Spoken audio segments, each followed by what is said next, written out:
உங்களுக்கு எப்படி தாட் இருந்துச்சு? ஃபர்ஸ்ட் லீடா 2 படம் பண்ணியாச்சு. சரி பரவால்ல கூப்பிடுறாங்க நம்ம சப்போர்ட்டிங் போலாம் அப்படின்ற மாரி அந்த கால் எப்படி எடுத்தீங்க? அந்த ஃபேஸை ரிஜிஸ்டர் பண்ணுறதுக்கு என்ன பண்ணுறதுன்னு தெரியாமல் ஒரு இதுன்னு போகும்போது நம்ம அப்போ கேரக்டர் பண்ணலாம் அப்படின்ற மாதிரி ஒரு ஐடியா வந்துச்சு. அப்போ அந்த டைமில் தான் வந்து கால் அனௌன்ஸ்மெண்ட் வந்துச்சு. அப்போ ரஞ்சித் சாரை போய் பார்த்தேன். ரஞ்சித் சார் உடனே ஒரு கேரக்டருக்கு நான் சொல்கிறேன்னு சொன்னார்.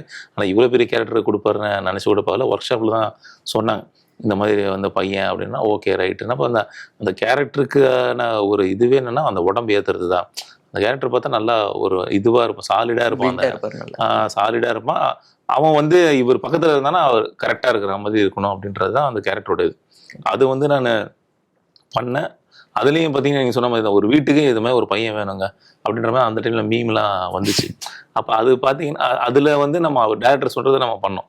ஒரு பெரிய கிஃப்டடாக இருந்துச்சு அந்த படம். வந்து நம்ம ஒரு வைடராக நம்ம ஃபேஸு இதுவாச்சு. அப்புறம் ஃபர்தர் படங்களுக்கே நமக்கு ரொம்ப ரொம்ப ஹெல்ப்ஃபுல்லாக இருந்துச்சு.